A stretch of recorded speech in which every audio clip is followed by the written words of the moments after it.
Hello everybody, welcome back to my channel. I'm so excited to be sitting down filming this video because it is a pretty special, sentimental video for me, and it's because I wanted to film a video all about my past 2 years doing YouTube full-time and being a full-time YouTuber, content creator, whatever you want to call it. And I'm just really happy to be here because I'm not gonna lie, when I quit my job 2 years ago, I was really nervous. I didn't know what the future held. I didn't know if I would like being a YouTuber full-time. I didn't know if I would be good at being a YouTuber full-time. I just want to say how grateful I am to be doing this full-time, how grateful I am for you guys that I have been able to do this and that I still absolutely love it and I'm obsessed with what I do. But I just wanted to do this video and answer a few of your questions about what it's been like to be a YouTuber full-time and how it's been in the past 2 years since I haven't had a traditional corporate job or anything like that. I have stopped saying I don't have a real job because I think this is just as real of a job as any. It's definitely not traditional, but it doesn't mean that it's not real, and so I don't like saying that anymore. I feel like I used to say that, like, oh, I don't have a real job, but I do. I just don't have a traditional job. As for a backstory, if you're new here, I have been doing YouTube since 2011, and it is about to be my 10-year anniversary, and I'm going to throw a party. I believe it's July 8th. July 8th, yes. It is my 10-year anniversary on YouTube, and I'm so excited, and I'm actually going to throw a party when it happens. I have been on YouTube for 10 years now, and when I first started, I did like the beauty videos. I did the traditional, you know, beauty guru type stuff where I was 15 and I didn't know how to put on makeup, and yet I still filmed it and put it on the internet, and it was my favorite thing in the world at that time. And I never expected in my wildest dreams that I would ever get to do this as a job or ever get to do this full time or even ever make money off of it. I never expected to make money off of it. I truly just thought it was a lot of fun. Once I graduated college, I ended up getting a job at Accenture, which is a consulting company, and I quit after 9 months to do YouTube full time. So by the time I had quit my job, I think I had around 200,000 subscribers, so I had gained 100,000 in 1 year.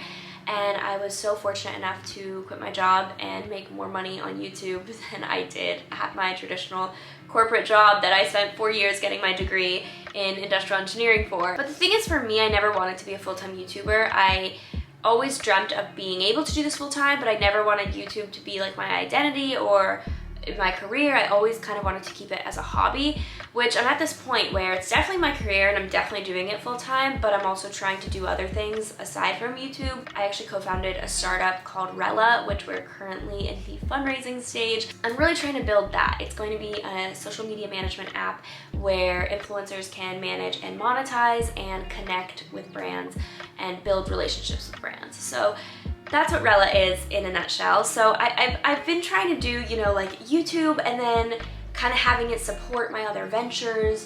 So that's where I am now. That's what leads me here today, 2 years later. So the very first question that I get asked is, how do I make money? I have a whole video on my streams of income, so I'm going to leave that down below.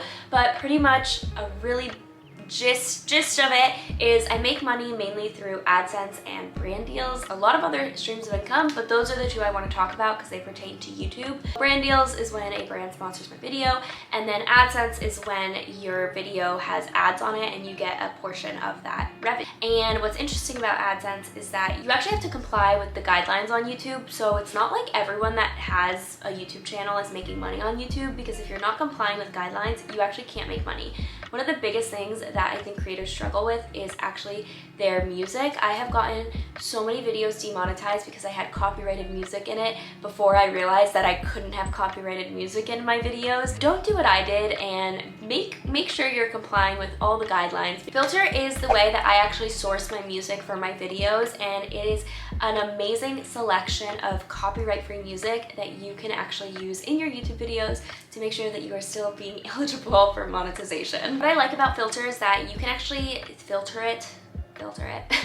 You can filter it though by your theme. So let's say I wanted to do a day in my life. They literally have like a set folder for music that goes well in day in the life vlogs. If you are doing a cinematic video, they have folders for that. You can also search by genre or by mood, so depending on the mood that you want, if you want something calm, if you want something a little more fun and upbeat, or genre, if you want jazz, if you want, you know, house music, like anything like that, you can filter through and you can find the right sound for your video. With music on YouTube, it's so important for me because I shoot a lot of B-roll content. So I want to have like the perfect music in the background for that fits that vibe, and I feel like it just helps with storytelling when you are a YouTuber, as well as the background of my videos. If you can't tell, I have music playing in the background and I got it from filters. So it's just a great way to find music anywhere, anytime. You can use it on different social media platforms. Another amazing thing is that artists on Filter actually get paid and they get to retain their rights to the music. It is an ethical platform for artists that put all their hard work into making this amazing copyright-free music for us. Filter also has a free subscription, so it's for creators that are just starting out. You can actually use Filter for free, and then the paid subscription is for creators who are making over $11 a month on monetization. But I love that they give you those two options, and they really do want to support the smaller creator. If you are a YouTuber and you're looking for good music, because I feel like that's always been such a struggle for me to find good music, so I will have it linked down below so you guys can check it out. Thank you, Filter, for sponsoring today's video. So if you want to see all the different ways that I get paid, then I highly recommend watching my streams of income video, and I'll probably make another one, an updated one at the end of this year, because I'm sure that those revenue streams will change. But yeah, definitely one of the biggest things is AdSense and brand deals, and those are what is supporting my income right now, and definitely the biggest amount of money that I'm making is through AdSense and brand deals. A lot of people ask if I make more money now than I did when I was working at Accenture, and I'm just gonna be totally transparent. I was making $60,000 at Accenture, and after you took out taxes and the benefits and everything like that, I was making around $3,000 a month, and with YouTube, I have surpassed that by quite a bit. So yes, I am making way more money on YouTube than I was at Accenture, and while I was at Accenture, I didn't quit until I made more money on YouTube than Accenture. So I really wanted to make sure I had like a backup and I had savings and I actually had like income coming in before I decided to make the decision to quit. The next question is if I was nervous that my job would backfire, or nervous that like YouTube would backfire and my quitting would backfire. And I think that's normal, obviously, to be nervous no matter what you're quitting, no matter if you're starting something new, you're quitting, you're doing something different. It is so normal to feel nervous about that, but I had just a sense of peace because I really looked at all my options and I was like, okay, best case scenario, this goes well, I'm happy, I'm doing what I love, I grow, I start a business, whatever. Worst case scenario, I have to go back and find a job and I'm exactly where I am today. So while I was nervous, I wasn't that nervous. I always knew like the worst that could happen is like literally what I'm doing right now. Like I would just have to find a job again. And so that's kind of what my mentality was at, and I was really happy that I thought that way, because I think a lot of people have fear of, you know, even starting anything because they're just scared that it's not going to work out, and then they don't even start it and they don't even try. So I think that that's something for me that I was like, I'm just so thankful that I had the like mindset to even try, and I had, you know, the ability to try and to start. So yeah, I was nervous, but I knew that the worst case scenario, I would just go back and do what I was doing now, and I wanted to try something new and I wanted to try this out, and I am so thankful that I did. Another question is, how long did it take to make money on YouTube? So like I said, I started when I was 15 years old, and I don't think I started making real money on YouTube until my junior year of college, which that would have made me like 20 years old. So it took me 5 or 6 years to start making substantial amount of money. I was making money here and there, but an actual substantial amount where, you know, that was like my job in college and I could like, you know, support myself slightly in college with the money that I was making, kind of like some side money, some fun money, some savings, I guess, to grow my savings account, was probably my junior year. So it took me a very long time, and I think that's what people, I feel like, don't see, is how long it takes to actually make money. Do I feel anxious because everything is numbers based? Kind of. So yes and no. Yes, I do, because lately my views have been going really down, and you know, I haven't been growing really at all. Like I haven't been declining, but I haven't been growing. And so of course I feel like, oh my gosh, like is it something I'm doing? Is it something that I, like, people don't like me anymore? I'm not, like, the YouTube algorithm is not in my favor. But I also think that because I've been doing this for so long, the community that I've built is so strong, and so I think the numbers, like just because my views aren't necessarily blowing up or like I'm not growing super quickly with subscribers, doesn't worry me as much because I know that the people that I do have are, you know, really loyal and engaged, and I love them. And also I'm trying to do other things. Like I don't spend a lot of time on YouTube. I spend, I would say, probably around 5 to 8 hours a week on YouTube specifically. And I would say I film 2 videos a week, I upload 2 videos a week, and I would say I spend around 5 to 10, let's say, on a busy week, 5 to 10 hours a week on YouTube alone.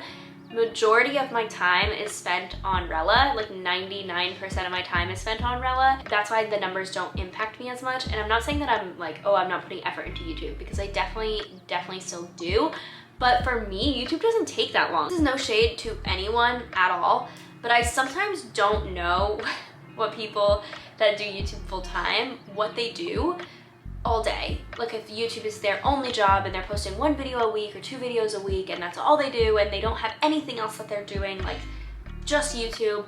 I honestly wonder, and sometimes I get jealous, but I'm like, I wonder what your days look like, because I think it's pretty hard to spend 40 hours a week on YouTube unless you are, you know, making this whole production and being all like whatever fancy. But people that do YouTube full time and only YouTube, I don't think that they spend that much time on it. And just from my personal experience, but that's why I'm like, okay, I'm only spending 10 hours a week on YouTube. It's okay if my, you know, views are a little bit lower. Like I'm always brainstorming new ways to make them higher, but I'm trying not to put my emotion and my like well-being into the way that my videos do. Do I work 40 hours a week? Yes. Actually, no, I think I work more than 40 hours a week. This is not like a busy brag. It's not to say like, oh my gosh, I'm doing so much, but I really did underestimate how long it would take to build Rella and to work on Rella. It's just a never-ending list, and I feel like I am working nonstop, and that's why I haven't done that many like work it week in my lives or week in my lives in general, because I'm sitting down on my computer literally all day. I'm taking calls, I'm sitting on my computer from the time I wake up to pretty much right before I make dinner and go to bed, and I don't have time to do anything. So I have started so many weekly vlogs and I've just never finished them because I'm like, I haven't gotten any footage because I'm literally sitting on my desk all day. So if you guys want to see that, let me know. But yeah, I definitely think I work more than 40 hours a week. I would love to actually time it. I would love to time it and see like what I'm working on. Maybe I'll do that one day. But yeah, I would definitely say I work more than 40 hours a week. Challenges being a full-time content creator. I guess everything that we honestly even mentioned, like the fact that there's not really a balance, the fact that, you know, it is driven by numbers and by like how many people are watching you. It's definitely something that is harder.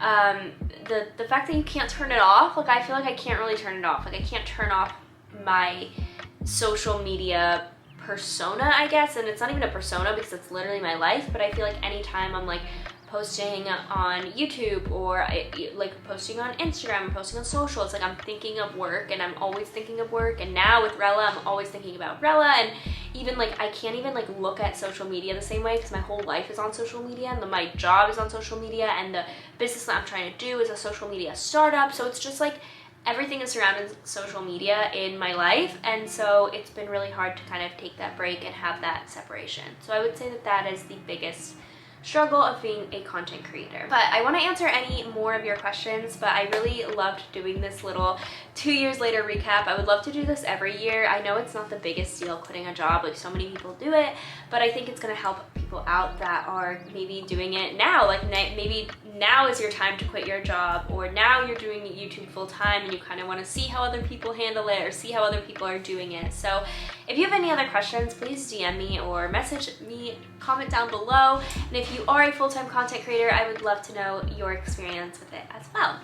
Thank you guys so much again for allowing me for this to be my life and for this to be my job. I love you guys so much. And again, thank you Filter for sponsoring today's video. But I will see you guys in the next video, and I can't wait for my 10-year anniversary because we're gonna throw a party. I'm so excited.